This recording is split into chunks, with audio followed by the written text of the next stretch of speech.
Donc aujourd'hui, je vais vous présenter une conférence un peu différente par rapport à ce que je fais d'habitude. Certes, je vais vous parler de mon parcours, mais je vais aussi vous parler de développement personnel et de ce que ça a pu déclencher chez moi.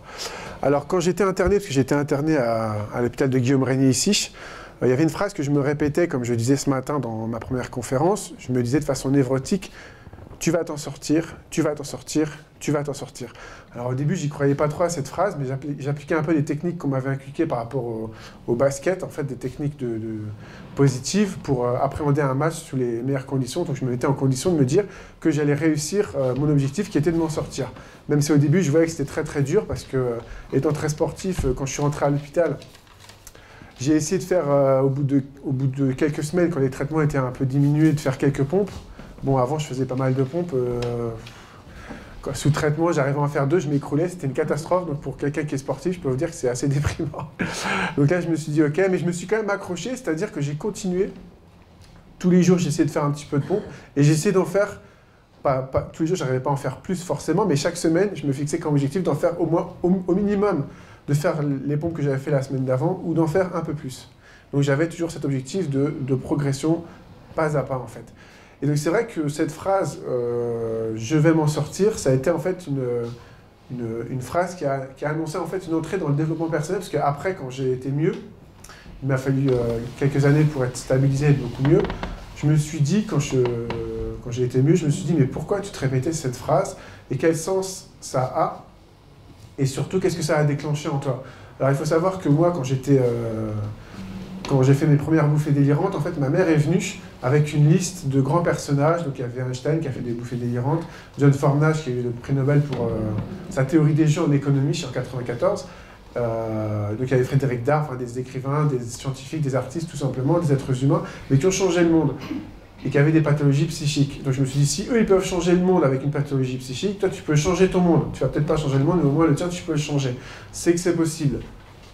Donc ça a été en fait révélateur pour moi, parce que dans un premier temps, j'avais une perception de la schizophrénie, de ma maladie, qui était plus que négative. Négative, c'est un euphémisme.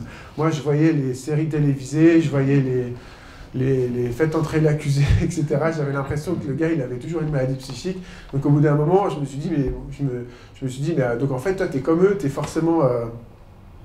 forcément une déficience mentale. Pour moi, la schizophrénie, en fait, c'était une déficience mentale. Quand j'ai vu qu'en fait des gens très intelligents pouvaient avoir cette maladie et faire de grandes choses, ça a complètement changé ma perception. Et du coup, je me suis autorisé des choses que je ne m'autorisais pas du tout avant, parce qu'en fait, je m'étais fabriqué quelque part mes propres chaînes. Comme j'avais une perception de la maladie qui était erronée, qui était très très négative, au final, mes idées étaient négatives, donc mes comportements et mes actions, soit j'avais des actions négatives, soit je n'avais pas d'action du tout.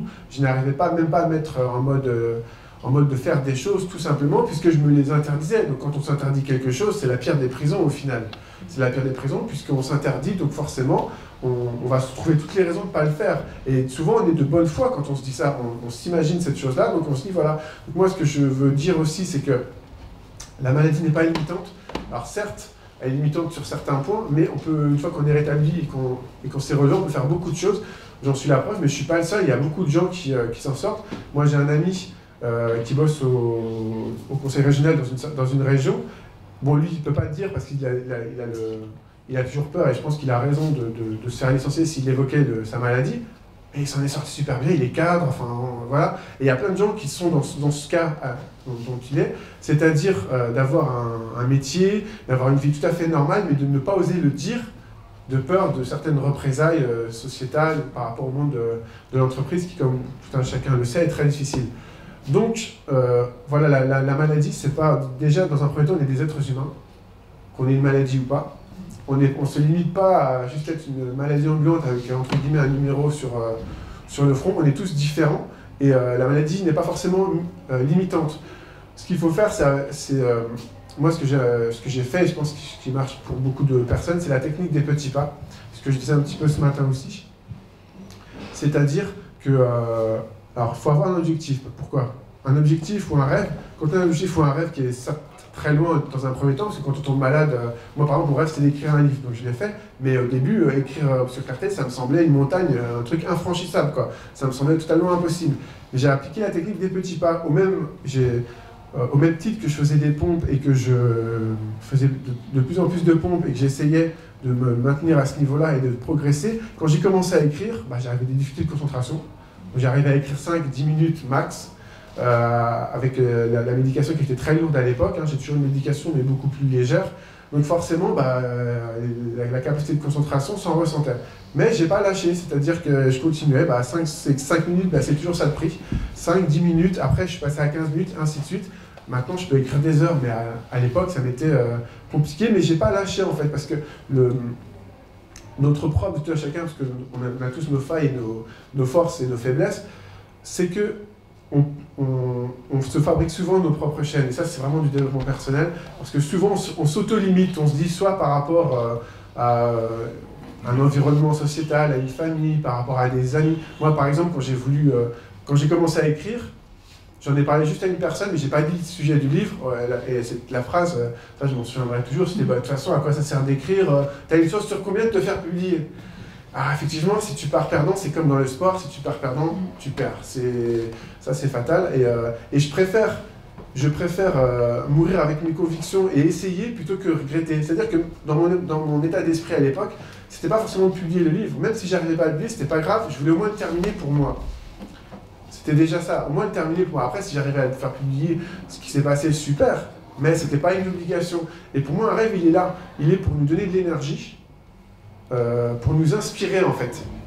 Pour nous inspirer. Et quand on est inspiré, ça nous donne de la force et on oublie en fait nos soucis. On oublie on oublie la maladie, on oublie beaucoup de choses. Il y a aussi une chose que je voudrais développer, c'est que souvent, dans les conférences, on peut me dire « Oui, mais ça peut être dur, par exemple, de réaliser un rêve. » Effectivement, c'est très dur.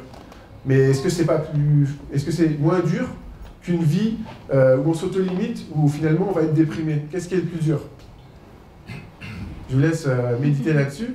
Je pense que la méditation, elle est vite faite. Mais c'est vrai que dans la vie, elle est dure de toutes les façons. Donc dans tous les cas, il vaut mieux avoir une vie qui est difficile, mais pour laquelle on se bat, et un objectif pour un rêve, plutôt pour lequel on va se battre, et se donner les moyens coûte que coûte d'y arriver, plutôt que de finalement s'auto-limiter tout seul, et finalement se réveiller à 90 ans et se dire, j'aurais dû, il y a quelqu'un j'ai plus son nom en tête, c'est dommage, mais ça se retrouve sur Internet, qui a fait un sondage en fait, auprès de personnes âgées, qui allaient décéder bientôt. Il a fait ça sur 20 ou 30 ans, et il leur a posé une question, est-ce que vous avez des regrets?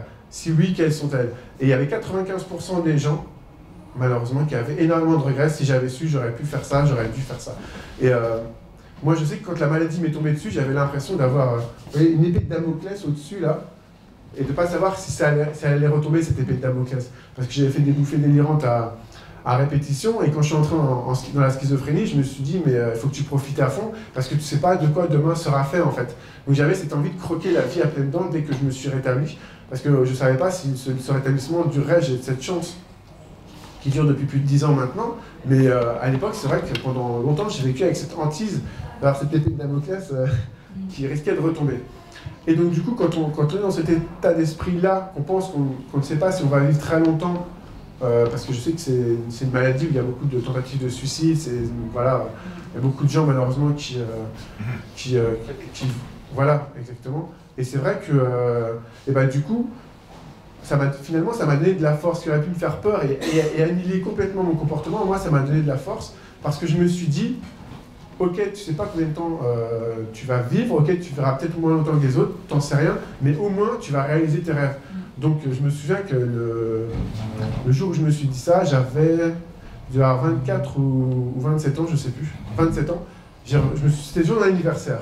Je me suis regardé dans la glace et ça m'a déprimé parce que je me suis dit, t'avais un rêve, c'était d'écrire un livre. T'as fait juste une introduction que t'as laissée au grenier chez tes parents, mais t'as pas été plus loin. Et donc, du jour au lendemain, je me suis remis à écrire de façon névrotique tous les jours, avec comme objectif d'écrire ce livre, en fait. Et donc, ça m'a pris 3 ans. Ce que j'en suis vraiment très fier, c'est ce qu'on disait ce matin avec ma collègue qui écrit aussi. On se disait, bah, forcément, c'est mon bébé à moi, quoi. C'est vraiment c'est cette impression de ne pas savoir si quelle couleur aura le lendemain, plutôt. Quelle couleur aura le lendemain. Donc, du coup, on veut que chaque jour soit merveilleux, en fait, au final. Et moi, je suis toujours dans cet état d'esprit-là. d'essayer, même si j'ai plus, je pense plus avoir cette épée de Damoclès au-dessus de la tête, c'est plus, ça ne me stresse plus.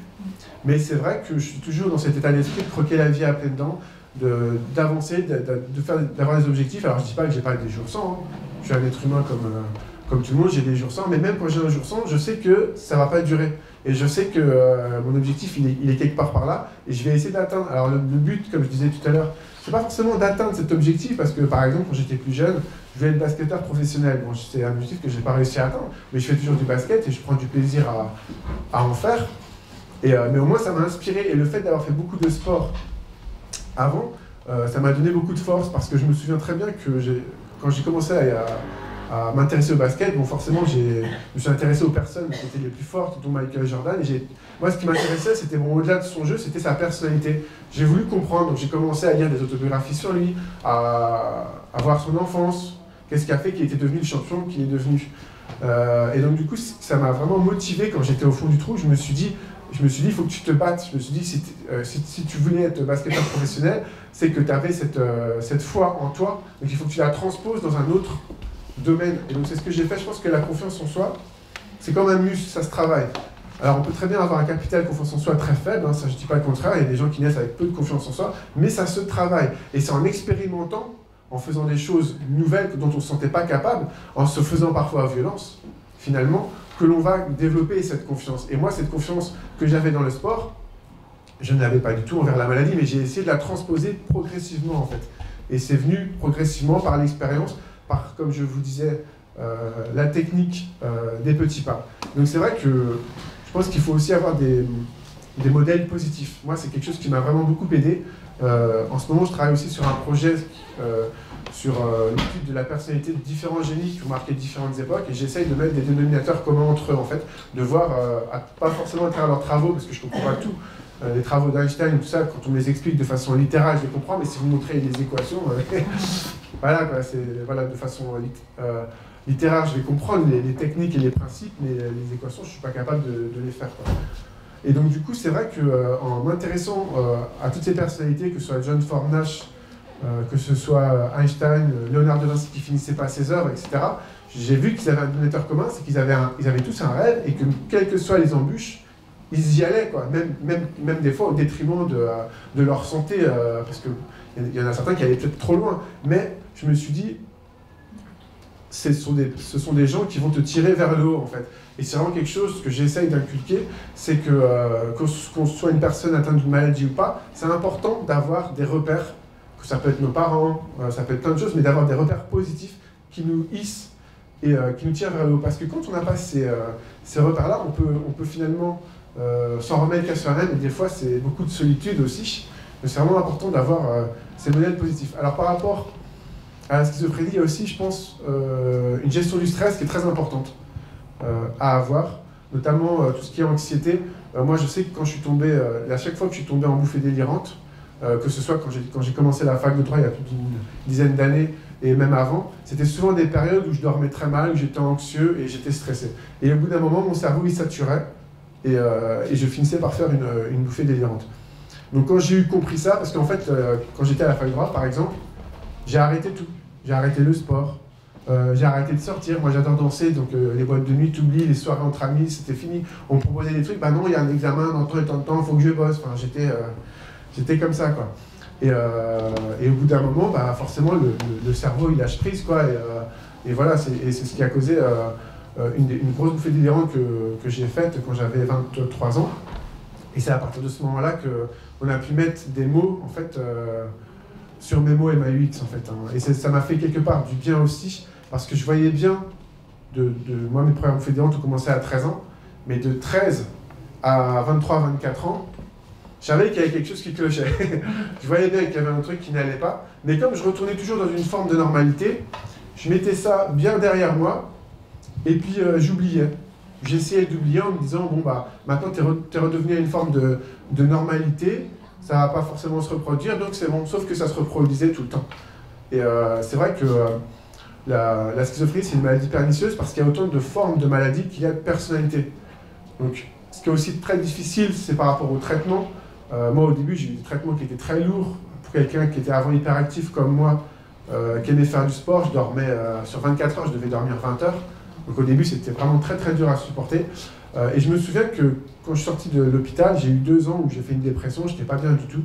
Et je dormais énormément, même l'après-midi, je faisais des siestes de 2 heures, enfin des trucs qui me semblent complètement impossibles maintenant, mais c'est vrai que c'est parce que j'étais déprimé et finalement c'était un refuge. Le sommeil était devenu un refuge en final, quoi. Et un jour, ma mère, voyant mon état, m'a mis un bon coup de pied au cul mentalement, on peut dire ça comme ça, parce que du coup j'ai vécu plus longtemps que la moyenne chez mes parents. Et donc ma maman m'a dit à 24 ans, écoute Florent, ça peut plus durer comme ça, elle m'a quasiment sorti du lit toute seule, alors que je peux vous dire que pour me sortir du lit, il faut y aller, et qu'elle n'est pas très grande, en plus maman n'est pas costaud, donc voilà, mais elle a quand même réussi. Et ça m'a mis un bon coup de pied aux fesses, parce que je me suis dit, mais oui, elle a raison, tu ne peux pas te laisser aller comme ça. Et c'est le lendemain de ce fameux jour où elle est venue, j'en parlais tout à l'heure, avec la liste de personnages. Elle avait eu ça dans un groupe de parole à l'UNAFAM. Elle a participé à du groupe de parole de l'UNAFAM. Donc une association, pour ceux qui connaissent, pour les familles de personnes atteintes de schizophrénie. Et donc du coup, elle est venue avec cette liste. Et elle nous a énuméré comme ça les noms. Et je me dis, pourquoi elle me dit ça? Je ne comprenais pas trop, quoi. Et elle me dit, tu vois, toutes ces personnes, elles avaient une maladie psychique. Pas forcément la même que toi, mais apparentée, en fait. Et ça m'a donné vraiment beaucoup, beaucoup d'espoir. Et je pense que la seule chose qu'on ne peut pas enlever à un être humain, c'est l'espoir. Nelson Mandela, quand il était dans sa prison, la seule chose qui lui restait, c'était son cerveau, ses capacités cognitives et son espoir au final. Parce que ce qu'il faisait quand il était dans sa cellule, c'est qu'il imaginait sa vie d'après, il faisait des plans pour savoir comment sa vie d'après, elle serait en fait. Donc la seule chose qu'on ne peut pas enlever à un être humain, c'est sa capacité, en fait, de réflexion et son espoir. Et souvent, l'espoir, malheureusement, on s'enlève nous-mêmes à travers ce qu'on peut voir dans certains médias, parce que c'est vrai que c'est une maladie, malheureusement, qui a une très très mauvaise presse. C'est aussi pour ça que je fais des débats, des conférences, pour sensibiliser sur ce sujet. Et il y a encore du boulot, je pense. Il y a encore beaucoup de boulot, mais je pense qu'on avance. Hein? C'est des allers-retours. C'est ça, oui. On a une vision un peu plus positive, et puis après... Exactement, on fait une conférence, voilà. Les gens ils sortent, ils sont contents, on arrive à une vision positive, le lendemain il y a une série qui passe, et là il y a tout à refaire. Donc malheureusement, c'est comme ça. Il y a différentes corps qui songent éventuellement à changer carrément le nom par rapport à la schizophrénie. Bonne ou mauvaise idée, je ne sais pas, mais en tout cas, c'est vrai que dans un certain sens, c'est une maladie qui est tellement stigmatisée et stigmatisante que ça peut être une piste peut-être à creuser. Et donc, je vais terminer en vous disant que ma schizophrénie, c'est ma force. Ma schizophrénie, c'est ma force.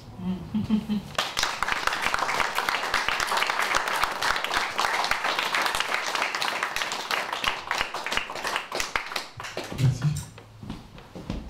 Place à la discussion, place à l'échange. Tu veux le micro, Gina? Non, c'est bon. J'ai une question. Que faites-vous des personnes qui sont stressantes pour vous? Oh bah, vous savez, en fait, tout le monde est plus ou moins stressant, ça dépend en fait comment... En fait, je pense que c'est une interaction quand on est avec quelqu'un, que ce soit un ami, une compagne, etc., ou même dans la famille.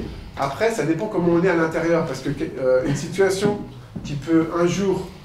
une personne, par exemple, va venir avec son stress, je vais la recevoir complètement différemment selon comment je suis, en fait. Il y a des jours où, par exemple, je me souviens, il n'y a pas très longtemps de ça, d'ailleurs. J'étais au travail et il y avait une personne qui passait son temps à se plaindre tout le temps, pendant 8 heures, imaginez. Je suis aide-soignant, oui, je crois que je sais pas si je l'ai dit tout à l'heure. Voilà, je suis devenu aide-soignant, ouais.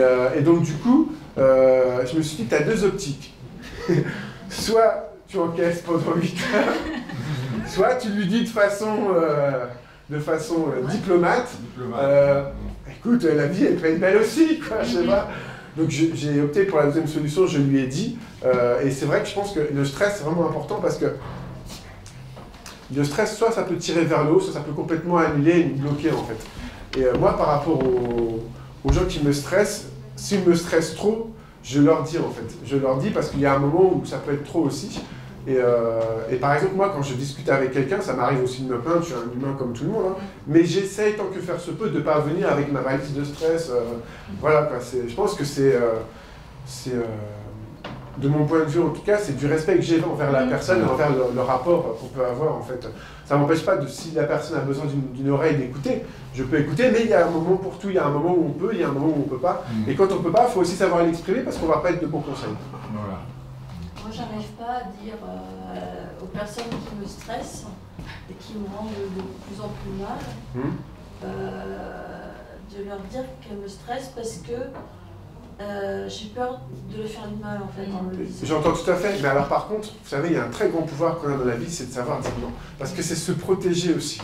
C'est bien d'écouter, mais il y a un moment quand vous saturez, bah voilà, si vous saturez et que ça vous coûte trop, il faut aussi savoir dire non. Et on peut tout dire dans la vie, c'est la façon avec laquelle on le dit qui détermine la relation. Les gens peuvent très bien entendre que vous ne soyez pas disposé tel jour ou à tel moment ou à telle heure, à les écouter à partir du moment où vous savez formuler votre demande. Voilà, c'est une question de... Mais c'est vrai que c'est pas évident de dire non. Ouais, c'est pas évident, je suis d'accord.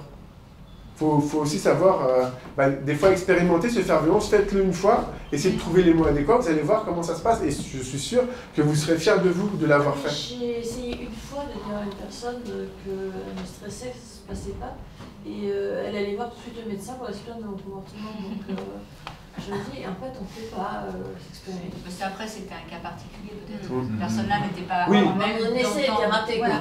Oui, mais Parce que la ça peut arriver aussi, mitraillette à c'est sûr. camembert contre les gens stressants, ça marche bien. Non. Donc c'est ton frère, c'est difficile. Ah non, c'est ton frère.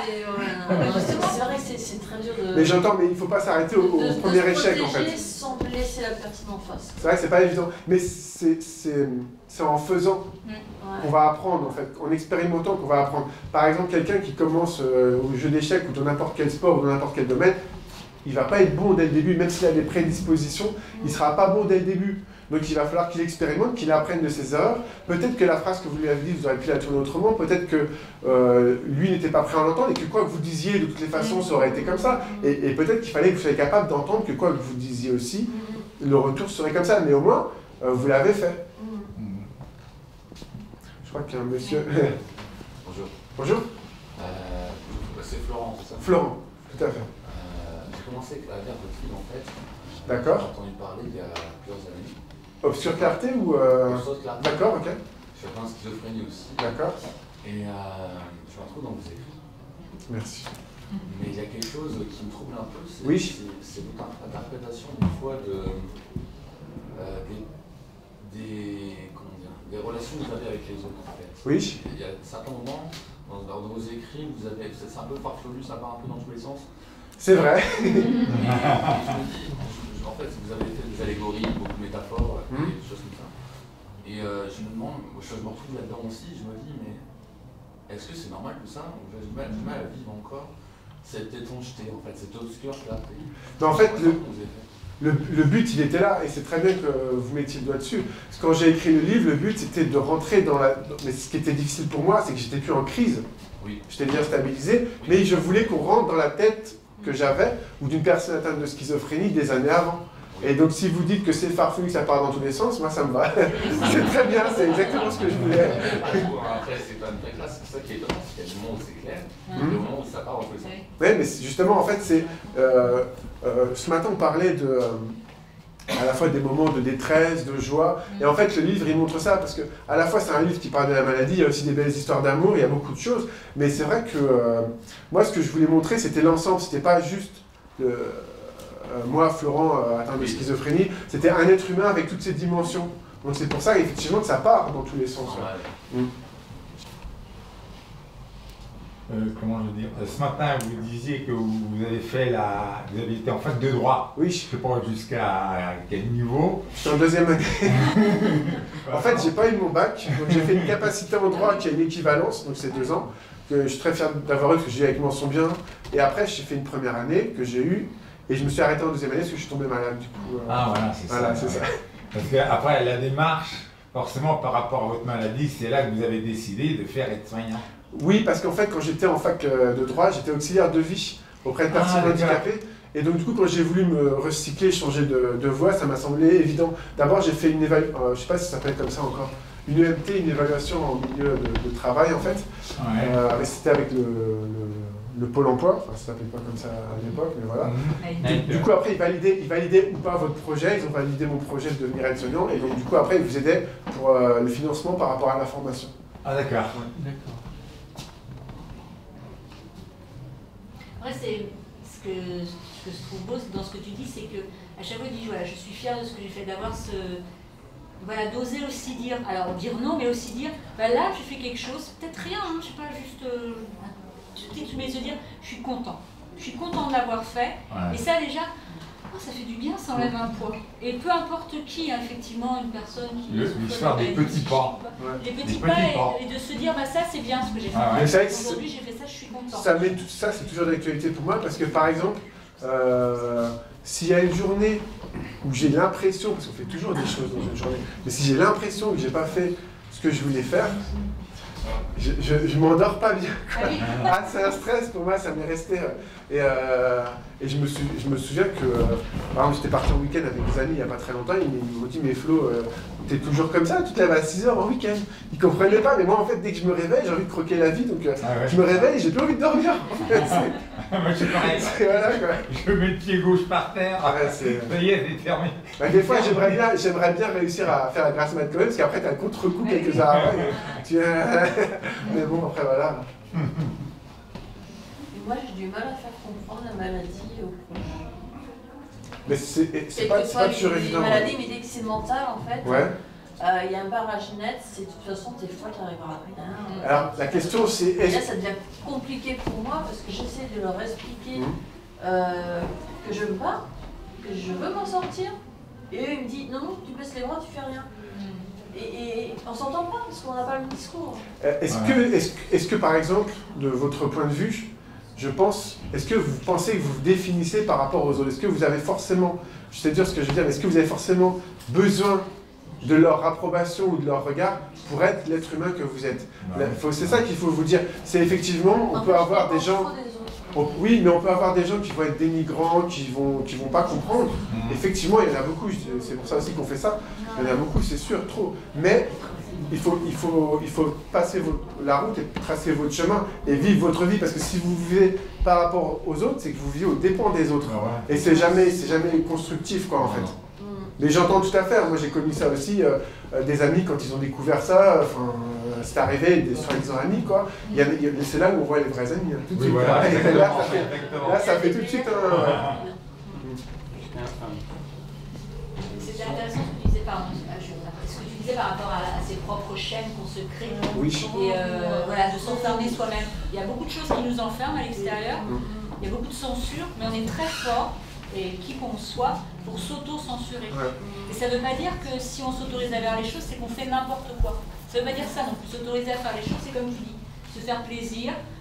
Si on a envie de faire quelque chose, le faire. Ça ne veut pas dire de faire n'importe quoi, c'est juste vivre comme on a envie de vivre, de manière épanouie. Alors sans être heureux, la chasse au bien-être, tout ça.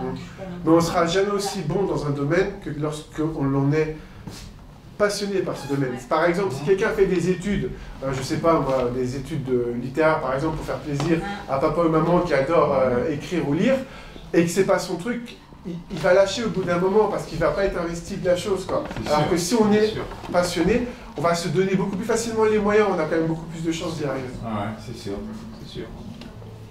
J'ai une question. Oui. En fait, j'écris aussi beaucoup pour D'accord. extérioriser, et j'ai beaucoup écrit dans ma vie. Et j'aimerais savoir comment vous avez fait pour donner ce cadre-là, en fait, d'écriture. Comment vous est venue soit votre idée, soit le cadre que vous avez pour écrire, en fait. Alors en fait, moi, j'ai pas de... Quand vous dites cadre, c'est par exemple me dire à certaines horaires tu écris ou ce genre de choses? Non, plutôt comment vous écrivez. Comment j'écris? Bah, justement, en fait, quand j'ai envie, j'ai pas d'obligation, si vous voulez. Non, pardon, mais je veux dire...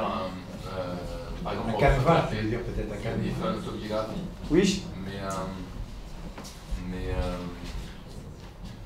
qu'est-ce que vous avez essayé de prendre? Qu'est-ce que vous avez essayé de... Ah oui, d'accord, ok. Alors quand j'ai voulu écrire mon autobiographie, il y a un truc que je me suis dit, tu ne liras aucune autobiographie pendant ton écriture.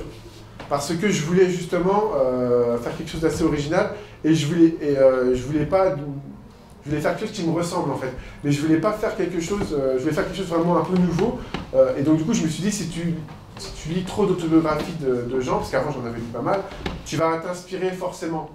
Et bon après c'est bien de s'inspirer, mais je voulais faire quelque chose de différent, et c'est pour ça que mon livre il est particulier, je pense soit on adore, soit on va pas rentrer dans cet univers-là, c'est qu'il y a des vers par moment, il y a une histoire dans l'histoire qui débute à chaque début de chapitres et qui vient en fait relier tout ça en fait. Et moi j'ai écrit en fait tout simplement en me disant je veux faire quelque chose qui me ressemble sans me dire que j'allais forcément être publié après. Je me suis dit je fais ça d'abord pour moi et puis on verra après quoi. Mais j'avais aucune certitude. Et vous avez réussi à vous faire publier en fait.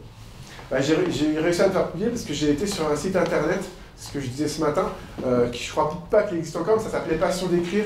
C'était en fait une plateforme entre les jeunes écrivains et les jeunes éditeurs. Donc on pouvait mettre le livre entier, on pouvait mettre un chapitre, une introduction, etc. Moi j'ai mis l'introduction et après les jeunes éditeurs ils venaient vous voir si ça les intéressait ou pas. Et c'est comme ça que ça a commencé. Ouais. Vous en avez vendu beaucoup des bouquins? Le premier, la première année, j'en ai vendu très peu.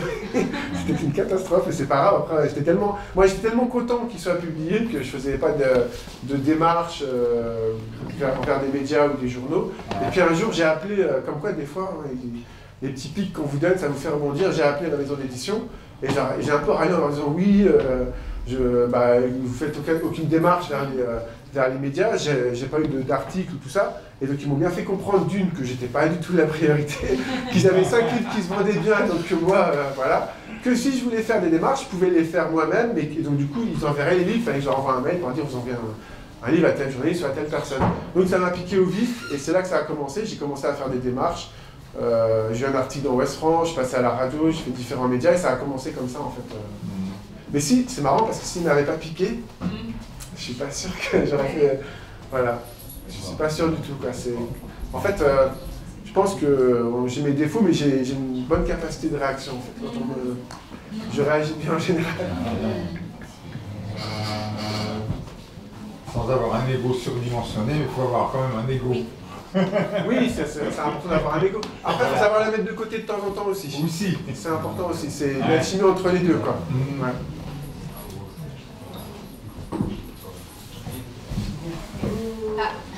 Une question au fond? Oui, comment gérer l'écriture, le travail, ça... C'est une bonne question. Ouais, je suis à mi-temps, là, je suis aide-soignant à mi-temps. Parce que du coup, avant, j'étais à temps plein, et comme là, je pars à Dijon, là, demain. Mais comme je fais beaucoup de conférences, débats, etc., plus l'écriture, ça devenait un peu compliqué à gérer à temps plein, parce que j'étais obligé de demander à ma cam tout le temps, est-ce que tel jour, tu peux me libérer ou pas, et ça devenait un peu compliqué. Donc à mi-temps, c'est beaucoup mieux comme ça, quoi, ouais. Mais en fait, j'ai la chance aussi de ne pas être un gros dormeur. Donc ça me permet aussi de me lever tôt, d'écrire ou d'écrire tard dans la nuit, ça dépend selon en fait mes horaires, parce que quand on est aide-soignant, on est du matin ou d'après-midi, ou même des fois de nuit pour ceux qui veulent, donc c'est vrai que ça me permet de jongler avec mes horaires comme ça, quoi. Et vous faites des conférences depuis longtemps là? C'est une bonne question, ça, je sais pas depuis combien de temps. Je te regarde, tu sais pas? Je sais pas, moi, ça fait plusieurs années, ça fait au moins 5-6 ans là, facilement. Ah, ouais.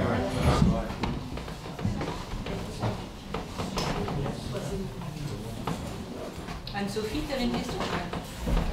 Oui, moi ce que je remarquais en fait par rapport à la création, est-ce que peut-être les gens qui ont envie de créer des choses comme ça peuvent se dire je vais essayer, mais sans se mettre d'objectifs trop précis en fait. Parce que j'ai l'impression qu'en effet, peut-être qu'on ne peut pas faire les choses parce que on aimerait, ça serait déjà parfait quoi. Le summum quoi. En fait, alors qu'en effet, comme vous dites, c'est prendre du plaisir et puis peut-être se découvrir finalement.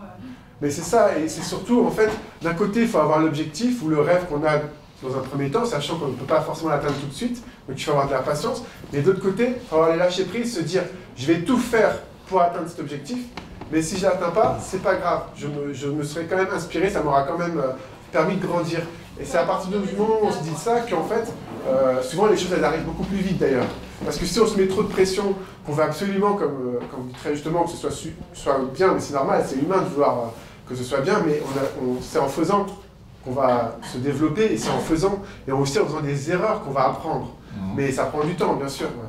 Mais c'est bien, c'est important de lâcher prise. Du temps, on parlait du patient. Alors le patient, le malade, mais le patient doit être patient dans le sens où, comme tu disais aussi, un traitement, ça va mettre un petit peu de temps à se mettre en place. Ça va être du sur-mesure. Vraiment, comme tu disais, c'est pas une schizophrénie, c'est une personne qui souffre de sa schizophrénie. Et pour elle, eh ben, il va y avoir du sport, il va y avoir tel traitement. Pour l'autre, ça va plutôt être bosser. Voilà. Et donc c'est cette histoire de sur-mesure, cette histoire de temps, cette histoire de patience. Et souvent on peut être impatient, dans le sens où on veut, comme tu dis Anne-Sophie, tout de suite et tout très bien. Et comme tu disais très bien, quand on commence le basket, on est une patate au début.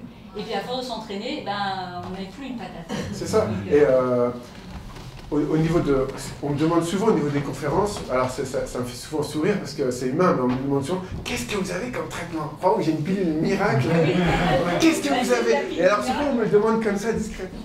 Et donc moi il n'y a pas de problème, je peux répondre. Mais ce qui marche sur moi ne marchera pas forcément pareil sur l'autre personne. Il ne faut pas se cacher que derrière le traitement, c'est important d'avoir un traitement, mais il y a plein d'autres choses qui permettent d'être mieux en fait. Ouais. Mais vous avez maintenant un traitement quand même relativement léger, quoi. Moi, alors vous voulez le nom de la molécule, c'est ça? Non, je peux vous la donner, il n'y a pas de problème. Moi, j'ai envie à savoir. Hein. Non, mais si moi, j'ai de la Abilify, j'ai un petit dosage. Par rapport au passé, vous avez un traitement maintenant... J'ai quasiment le plus petit dosage qui se fait sur cette molécule-là, mais il a diminué progressivement, ça n'a pas toujours été le cas. Ouais. Oui, est-ce que vous avez eu un suivi psychothérapeutique? Bah en fait, pas beaucoup, bizarrement. Moi, mon traitement est renouvelé par mon médecin traitant. Et quand j'étais avec Guillaume René, forcément, j'avais un psychiatre, hein, parce que ça se passe comme ça. Mais moi, comme je disais ce matin, j'arrivais pas à me livrer au psychiatre. Ma façon à moi, ça a été d'écrire, en fait. Ma psychothérapie à moi, si vous voulez, ça a été d'écrire. Et je suis content que ça ait marché. Par contre, si demain, ça va pas ou qu'il y a un truc, j'aurais pas de problème à aller voir un psychologue ou un psychiatre. C'est pas un souci pour moi. Mais à l'époque, j'étais encore...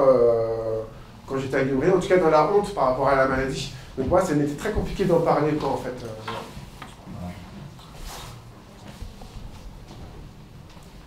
Vous ne pensez pas écrire une fiction ou un roman? C'est fait. À ce sujet. J'ai une fiction là, si vous voulez, ça s'appelle J'ai tendu la main. Ça se passe à Rennes. C'est un vieux monsieur, en fait, qui se sent mourir et qui a écrit un manuscrit. Et un manuscrit dans lequel il y a sa plus belle histoire d'amour, une femme qu'il a rencontrée à la gare de Rennes. Et donc ça commence comme ça, en fait. Je ne vais pas tout vous raconter, mais il va essayer de lire le manuscrit avant de mourir. Donc on voit des flashbacks de son histoire, en fait. Donc ouais, et c'est vrai que pour moi c'était important de passer à autre chose aussi. C'est-à-dire que c'est toujours important pour moi de faire des conférences et je prends beaucoup de plaisir à être avec vous aujourd'hui et à en faire. Mais c'était important de faire un deuxième livre qui parle d'autre chose parce que mon éditeur me disait « Est-ce que tu vas faire une suite sur Clarté ?» Au début, je ne voulais pas. Là, j'en ai préparé une qui sera prête d'ici 1 an. Mais au début, pour moi, je voulais sortir de la maladie. Je me disais « C'est bien, tu as fait ton premier livre dessus. » Et je voulais montrer que j'étais capable de faire autre chose aussi, quoi. Donc c'était vraiment important de faire un roman ou une fiction, si vous préférez, derrière. Ça me permet de... encore une dernière question, ça va me permettre de faire la transition pour la suite. On va faire les ateliers et du coup, si vous voulez, il y aura des livres en vente et des dédicaces des ouvrages de Florence, peut-être pas, tu resteras peut-être pas, de Caroline Pivert aussi, qui va faire un atelier d'écriture en bas, qui a quelques ouvrages, qui a publié 10 livres de poésie et de romans, autour aussi de sa maladie, puis autre chose. Le premier livre parlait de la maladie, comme toi, et les suivants, elle s'est plus tournée vers la fiction, et raconter des histoires, des personnages, en mettant un peu la maladie de côté. Et Cécile nous proposera de nous montrer ses jolis carnets et un premier livre aussi qu'elle a écrit, qu'elle a auto-publié et si vous voulez bricoler avec elle, de fabriquer un petit carnet. Donc on descendra ensuite, après la question de ton prénom, de Jean-Baptiste. Et là, le retour. Le secret de réussite. La clé magique, c'est, je pense que c'est croire en soi et jamais lâcher en fait. Il y aura toujours des gens pour vous dire que vous n'y arriverez pas, que ça va être dur. Mais oui, ça va être dur, mais peu importe, c'est pas grave. Toi qui aimes écrire, je t'incite à continuer. Et vraiment, quand, je sais pas si tu as fini tes manuscrits, ou si c'est des poèmes, ou c'était quoi en fait ce que tu écris du coup?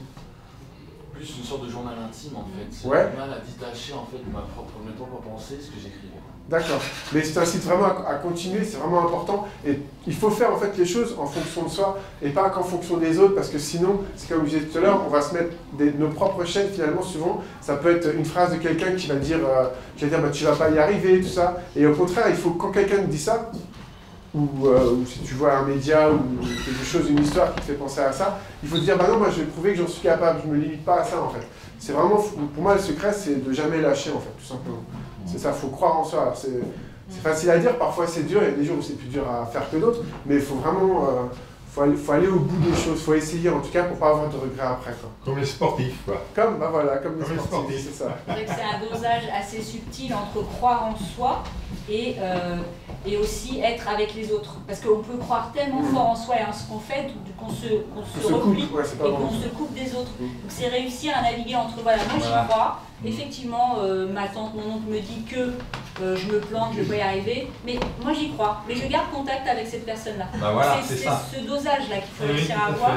C'est de rester avec les autres et d'être aussi clair avec soi et ne pas se replier. Et je pense que c'est peut-être ça qui est difficile pour tout le monde. Hein. Je vais terminer en rebondissant sur ce que tu dis. Effectivement, si je devais dire vraiment résumer le truc, je dirais qu'il faut avoir la confiance du doute. C'est-à-dire que même quand tu es dans le doute, on est tous dans le doute par moment. Le doute, de toute façon, c'est créatif, c'est pas un problème, hein, c'est le pendant de la confiance. Mais il faut savoir que même quand on est dans le doute, la confiance elle va revenir, donc il ne faut pas paniquer. Il faut toujours avoir cette petite lueur au loin qu'on voit et pas lâcher en fait, même si on est dans le doute à un moment dans notre vie. Voilà. C'est ça le plus important en fait, c'est toujours avoir cette petite lueur qui nous maintient en vie. Mais le doute, c'est constructif. Oui, c'est ce que je disais, mais voilà, c'est créatif le doute. De toute façon, sans doute, le doute c'est aussi la remise en question, donc c'est aussi vachement important. C'est quelqu'un qui se remet jamais en question, c'est pas bon non plus. C'est comme tout, les excès sont pas bons, trop de confiance, c'est pas bon. Trop de doute, c'est pas bon non plus. C'est l'alchimie en fait entre les deux qui permet de faire de belles choses. Tout à fait. Comme le dosage d'une traitement. C'est ça. 5 mg, c'est ça. Mon laboratoire, voilà, doser le produit. On parlait de la potion magique, la stérile voilà. ce matin. C'est ça. Ben, on est un peu dans ça. Ah Ça se dose un peu de ci, un peu de ça. Ah, il y en a de trop. Mais c'est pour tout le monde, voilà, on avance petit pas. Comme les dosages des parfums, quoi. Voilà. Et tu mets un peu trop de quelque chose, voilà. et ça, c'est ça. C'est ça. Voilà.